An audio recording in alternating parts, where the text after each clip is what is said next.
Hello everyone, Pastor Bill here.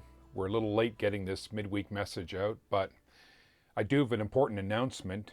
We in the leadership of Blessings have, of course, been thinking about the permission that the Ontario government has afforded us to have in-person worship services so long as we do not exceed 30% of the capacity of our auditorium. And so this coming Sunday, we're going to have a trial in person worship service. And it's important for you to know that you're not invited. There will be a select number of people who are here, maybe about 25 people. We're going to test the live stream. We're going to make sure there are no glitches in our COVID-19 protocols. We're still going to do a pre recorded service. And so Sunday morning, that service will be uploaded and broadcasted, and so you all just stay at home and enjoy the service as you typically do, and there will be a select group of people here at the church Sunday morning for this trial run in-person worship service. If everything goes well, we might be able to begin some form of in-person worship the following Sunday. I think that might be June 28th. So sit tight for more announcements. They'll be forthcoming in the next few days. Well, for this midweek message, I'm going to talk about the fruit of gentleness. We've been going through the fruit of the Spirit as pastors of Blessings and Mercy, and we're almost at the end of this list. There's only one fruit beyond gentleness left, and that's self-control. But I want to talk about gentleness. What is gentleness? And of course, we're interested in this question, biblically speaking. I spent a lot of time researching this question today, and I would define gentleness, biblically speaking, as diminishing one's own importance out of love for God and for others. Gentleness in the Bible, therefore, combines the virtue of modesty with consideration. It's diminishing one's own importance out of love for God and for others. I think it's fascinating to think about the virtue of gentleness against the backdrop of Greco-Roman philosophy. This is interesting to me. I'm hoping it's interesting to you as well. But of course, Greco-Roman philosophy was prevalent at the time of Jesus. The great philosophers, Aristotle and Plato, were of course centuries before Jesus, but their ideas were very much in circulation at the time of Jesus. And for the Greek philosophers, a virtuous person was someone who was being moral and who was becoming moral. And what was important for the Greek philosophers especially was honor. Shame was something evil. You wanted to be honorable. You wanted to be somebody who was valued by others, and you wanted to value yourself. Aristotle, one of the great Greek philosophers, believed that the most virtuous man, what he called the magnanimous man, was somebody who wasn't only worthy, but someone who saw himself as worthy. You were conceited only if you thought you were worthy when you weren't worthy. But the most virtuous man believes he is worthy because he is worthy.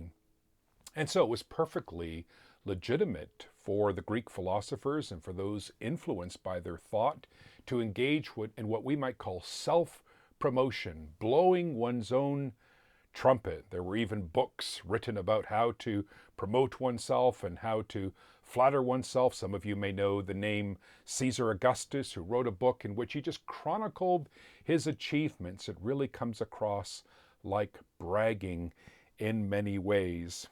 Well, Aristotle, interestingly, also wrote very specifically about this virtue that we're going to talk about today, namely gentleness, praus in the Greek.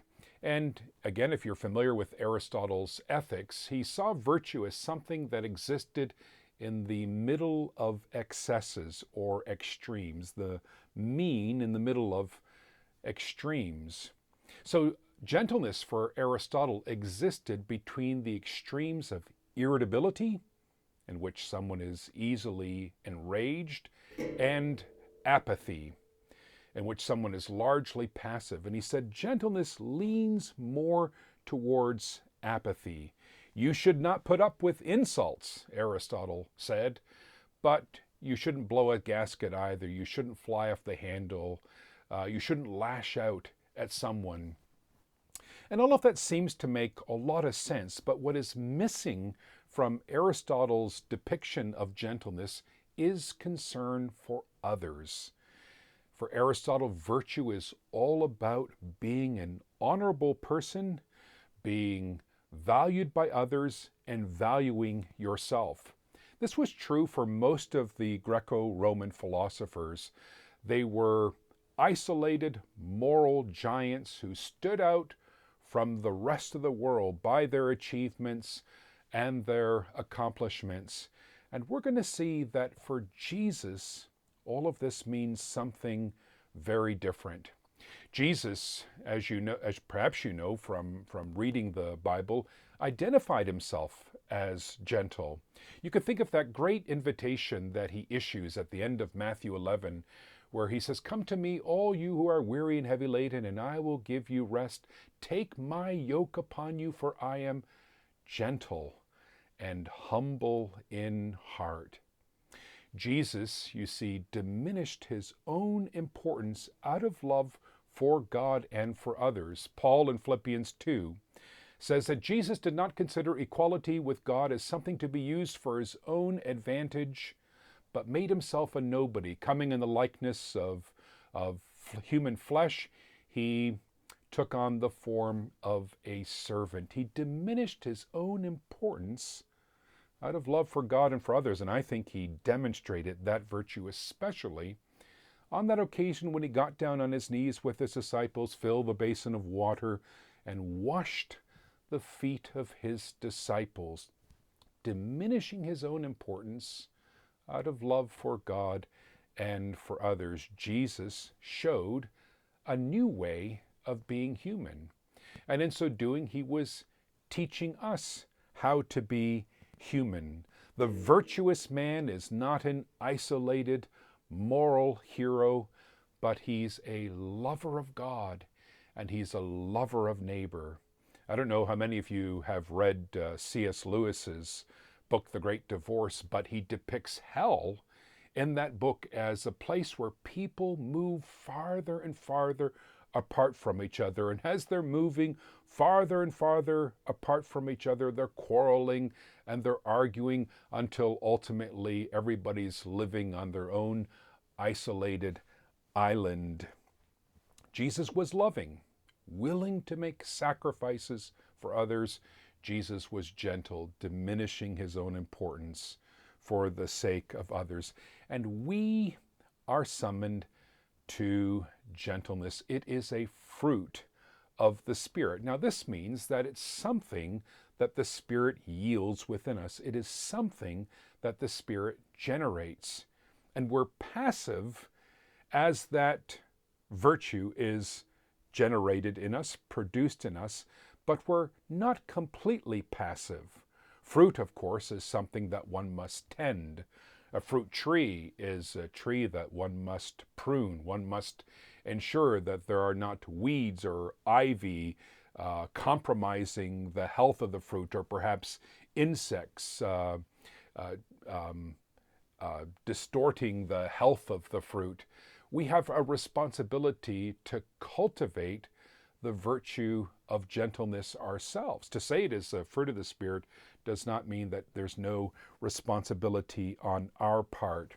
So the gentle person then, much like Jesus, is someone who diminishes his or her own importance out of love for God and for neighbor. How is this done? Why is this so important? Well, it's clear when you read through the rest of the New Testament that gentleness is something that promotes unity and community. The gentle person is someone who bears with the weak. A gentle person is someone who can rebuke an offender, but do it in a way that builds up and that edifies. A gentle person is someone who knows how to treat even an opponent well. The gentle person always has regard for others is not like the great virtuous, magnanimous man in Greek and Greco-Roman philosophy, but someone with eyes on others. As we begin to wrap up, I want to read 3 verses from the New Testament where gentleness is mentioned. Ephesians 4, 1 through 3, as a prisoner for the Lord, Paul writes, then I urge you to live a life worthy of the calling you have received. Be completely humble and gentle. Be patient, bearing with one another in love.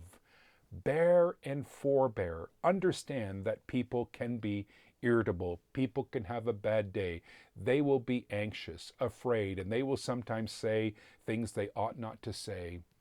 Be gentle. Bear with one another. Make every effort to keep the unity of the Spirit in the bond of peace. Then, 2 Timothy 2, 24 to 25.